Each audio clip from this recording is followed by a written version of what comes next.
Miarabantsika rehetra misy vaovao anankiray ity izay tena mahaliana antsika rehetra.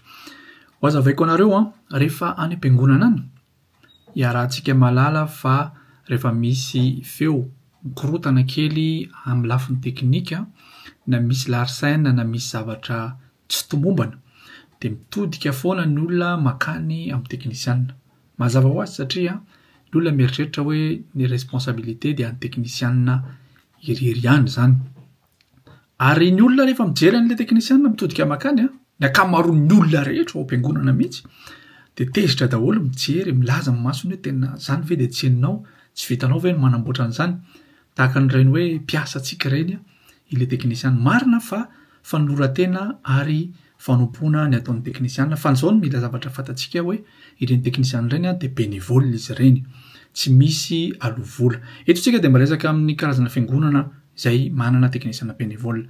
Misy karazana fiangonana indray efa manana mihitsy teknisianina efa alohan'ny vola mihitsy mba ahafahana mitazona tsara ny qualité-ny culte isan'andro isan'andro. Izany dia mila fantatsika satria rehefa tsy mifantoka, rehefa misy n'ilay feo mikorotana izany dia tsy mampifantoka ny olona ao am-piangonana. Ary raha vao tsy mifantoka indray mandeha fotsiny ny olona dia efa tsy azonao intsony satria ninona toriteny, ninona zavatra izay volazainy eo.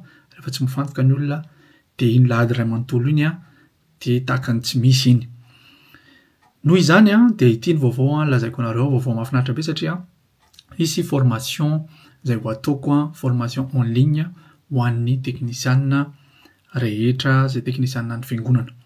Io tsy voatery ho teknisianina fiangonana rehery fa raha toa ka liana ianao any amin'ny resaka karazana installation, resaka gérer ny son ao anatina toerana anankiray, mety hoe resaka fetim-pianakaviana ihany koa ilay izy fa tianao ihany koa ny hafehan'izany, dia manao formation en ligne koa ao anatin'izay.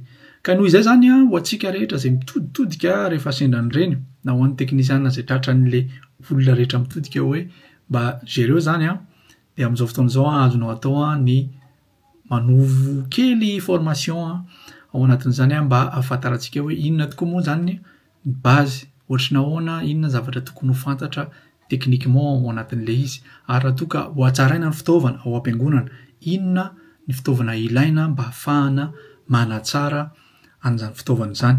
Izany rehetrarehetra izany ho resahantsika ao anatin'ilay formation. Zavatra ilainao dia voalohany indrindra ny fahavononanao, dia faharoa manarakarak'izay tsy maintsy mila connexion internet ianao satria ho ataontsika karazana communauté ilay izy. Izany hoe misy fifampizarana miaraka amintsika izay mpiara-mianatra ihany koa izany. Ny mpianatra eto tsy voatery olona any Madagasikara ihany fa ho antsika rehetrarehetra aty ivelany ihany koa. Betsaka ny olona manontany anahy amin'ny resaka fiangonana ary tsy voavaliko intsony moa izany ilay izy satria tena maro loatra. Fa ity formation ity dia natao ho an'ny olona rehetra amin'izay fotoana izay mitambatra daholo isika miara-mianatra. Ilay izy misy vidéo aloha rehefa vonona ianao ka anao an'ilay izy dia ho azavaiko anao ao anatin'ny ny andinindininy ilay izy. Ny fahatelo ny zavatra tokony ilainao dia vola ihany koa satria ilay izy mazava ho azy tsy ho zavatra maimaimpona ilay izy fa zavatra tena tsara no ho atolotra ho antsika. Raha fantatrareo raha mbola tsy fantatrareo izahako dia izay mihitsy no isan'ny asa izay ataoko aty amin'ny toerana misy anahako, sady manavao ny fitaovana any amin'ny karazam-piangonana maro sy manao formation ho an'ny ekipa rehetra ao amin'ny fiangonana ihany koa. Dia izany traikefa rehetrarehetra azoko nandritran'izay fotoana rehetra izay no ifampizarako amintsika ary ho ataontsika amin'ny teny malagasy mba samy hahazo tsara daholo. Ary izay tena tonga dia pratika no ataontsika fa tsy ho fotoana be dia be no lanintsika ao anatin'izany. Ka manasa anareo raha toa ka eritreretinareo hoe mora ny anisan'ny teknisianina ireny dia andao mba hiara-hianatra dia ho hitantsika hoe inona avy moa ny zavatra tena tokony ho gérer zareo. Andao mba hiara-hianatra isika amin'izay fotoana izay raha toa ka misy tsy fahafahana izy na hoe tsy ho vitany mihitsy ilay izy dia ianao ihany koa afaka migérer an'ilay izy. Tsy voatery ho an'ny olona débutant rery ihany ilay izy fa na efa avancé azy nareo ka tokony hafantatra marina hoe inona ny andinindininy rehetrarehetra tokony ho fantatra ao anatin'izany dia manasa anareo andefa MP na mandefa mail amin'ny izay hosoratako eo. Raha toa ka misy zavatra tianareo manitikitika anareo, tianareo anontaniana dia afaka apetraka eo amin'ny commentaire ihany koa zany fa hovaliako ny mahakasika an'izany.